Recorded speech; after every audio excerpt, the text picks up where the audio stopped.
کوئی شخص یقین کے ساتھ نہیں کہہ سکتا کہ اب حالات کا کیا رخ ہوگا، اس لیے کہ ظاہر بات ہے قرآن مجید میں مستقبل کے بارے میں خود حضور سے کہلوایا گیا، وَإِنْ أَدْرِي أَقَرِيبٌ أَمْ بَعِيدٌ مَا تُوعَدُونَ، لوگوں مجھے معلوم نہیں ہے کہ جس بات کی تمہیں خبر دی جا رہی ہے وہ قریب آ چکا ہے یا دور ہے۔ وَإِنْ أَدْرِي لَعَلَّهُ فِتْنَةٌ لَكُمْ وَمَتَاعٌ إِلَىٰ حِينٍ، اور میں نہیں جانتا، ہو سکتا ہے اللہ کچھ اور مہلت دے دے تمہیں اور کچھ اور آزمائش جو ہے اس کے لیے تمہارے لیے کوئی اور مہلت عطا فرما دے، ہو سکتا ہے۔ تو میں بھی کسی دعوے سے نہیں کہہ رہا، لیکن دو امکانات ہیں۔ امکان نمبر ایک کیا ہے؟ ابھی عالم اسلام کا ایک سالڈ بلاک ہے جو یہودی ورلڈ آرڈر کی نگاہوں میں کھٹک رہا ہے۔ میں کھٹکتا ہوں دل یزداں میں کانٹے کی طرح، اگرچہ ان کی اسٹریٹجی کیا ہے، ایک ایک کر کے ان کے حصے بکھرے کر کے تیا پانچا کرو۔ ابھی وہ بلاک کون سا ہے؟ ایران ہے، افغانستان ہے، پاکستان ہے اور روسی ترکستان سے آزاد ہونے والی جو ریاستیں ہیں، یہ ایک سالڈ بلاک۔ یہ عجمی مسلمان عربی نہیں، عربی گئے، یہ نوٹ کر لیجئے، اس لیے کہ عربوں کو اللہ نے فضیلت دی تھی، محمد ان میں سے تھے صلی اللہ علیہ وسلم، یہ رتبہ بلند بلا جن کو مل گیا۔ لیکن ساتھ ہی اللہ نے دھمکی بھی دے دی تھی سورہ محمد میں، ان تتولوا یستبدل قوما غیرکم، اگر تم پیٹھ دکھا دو گے اس مشن کو جو ہم نے تمہارے حوالے کیا ہے، تمہیں ہٹائیں گے، کسی اور کو لے آئیں گے۔ اور یہ بات ہو چکی ہے 13ویں صدی عیسوی میں، 1258 میں جب سقوط بغداد ہوا ہے، عربوں کے ہاتھ سے عالم اسلام کی قیادت چھین لی گئی، معزول کر دیا گیا۔ اس کے بعد قیادت کن کے ہاتھوں میں آئی؟ ترکوں کے ہاتھ میں، ترکان تیموری ہندوستان میں، ترکان صفوی ایران میں، ترکان سلجوقی مڈل ایسٹ میں، اور ترکان عثمانی کا تو کہنا ہی کیا ہے، وہ ایشیا مائنر سے چل کر آپ کو معلوم ہے کہ مشرقی یورپ کا کتنا بڑا علاقہ، دی گریٹ آٹومان امپائر اس صدی کے آغاز تک قائم تھی۔ اس صدی میں عجیب عجیب معجزے ہوئے ہیں۔ گریٹ آٹومان امپائر جو 3 بر اعظموں پر محیط، نام و نشان ختم۔ The great U S S R, نام و نشان ختم۔ اب تو روس صاحب ایک ملک کی حیثیت سے رہ گئے۔ یہ اس صدی میں دو اور وقت نہیں ہے میں اور آپ کو کیا بتاؤں، اس صدی میں تو بڑے بڑے عجیب عجوبے ہوئے ہیں، بڑی بڑی 2 عظیم جنگیں ہو چکی ہیں، تیسری جو ہے سر پر کھڑی ہے، دور نہیں ہے، جس کو حدیث میں کہا گیا ہے الملحمۃ العظمی، تاریخ انسانی کی عظیم ترین جنگ، اور وہی صلیبی جنگ جس کا آغاز بوسنیا سے ہو چکا ہے۔ بہرحال اس وقت جو میں کہہ رہا تھا، ورنہ میرے پاس تو یعنی یہ کہ درد دل کہنے کے لیے وقت نہیں ہے، مجھے اپنی بات کو محدود کرنا پڑ رہا ہے، لیکن میں اب آ رہا ہوں اصل موضوع کی طرف، کہ ایک امکان تو یہ ہے کہ اس بلاک میں اسلام کا احیاء ہو، اور اس کے لیے کچھ نویدیں بھی موجود ہیں احادیث نبویہ میں۔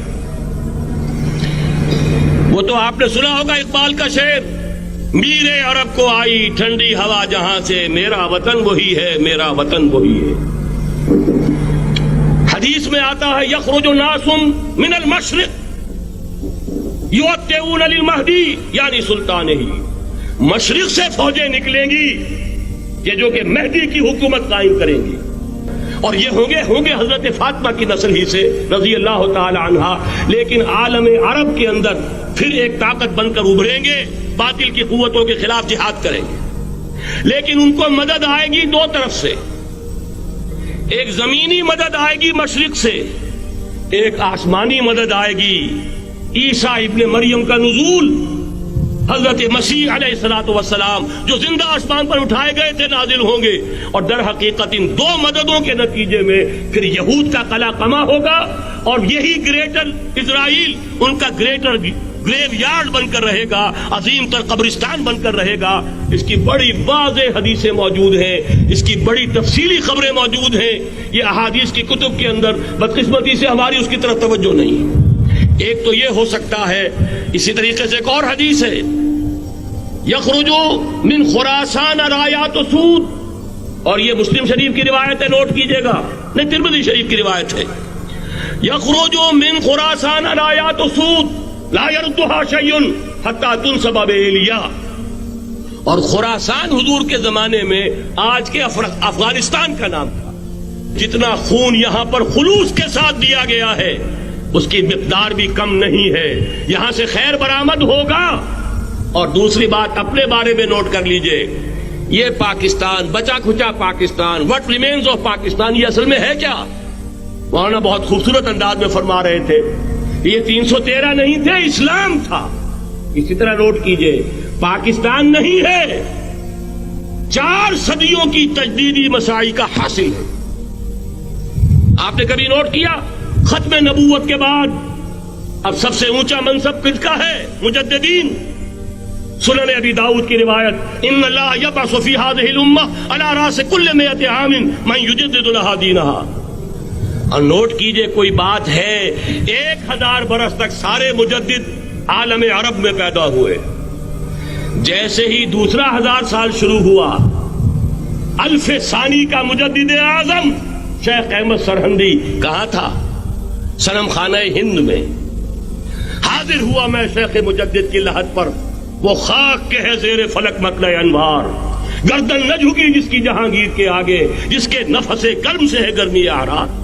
وہ پھر 12ویں صدی کا مجدد اعظم امام الہند شاہ ولی اللہ دہلوی, 13ویں صدی کا مجدد اعظم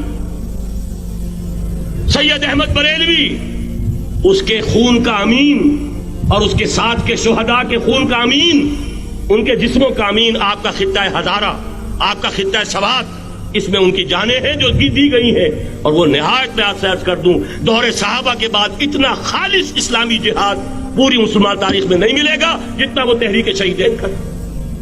14ویں صدی ہجری میں شیخ الہند جیسا مجاہد اعظم کہ انگریز نے گرفتار کر کے قید بھی کیا ہے, تو کہاں ہندوستان میں نہیں, کہاں جزیرہ سائرس, کیا نام تھا, مالٹا, جزیرہ مالٹا بحر روم میں. اقبال کے نفس سے ہے لالے کی آگ تیز, ایسے غزل سرا کو چمن سے نکال دو. کہیں ہندوستان کی کسی جیل میں ہوا تو شاید اس کے نفس کی گرمی ہی سے کوئی حرارت پیدا ہو جائے. اور اسی صدی میں 14ویں صدی ہجری میں اقبال جیسا مفکر, اسی 14ویں صدی ہجری میں مودودی جیسا مصنف, اسی 14ویں صدی ہجری میں مولانا الیاس جیسا مبلغ رحمہم اللہ, عظیم شخصیتیں. آج پورے عالم اسلام میں آپ کو تبلیغی دوست ملیں گے. یہ کہاں سے شروع ہوئی تحریک؟ دہلی کی ایک چھوٹی سی مسجد سے.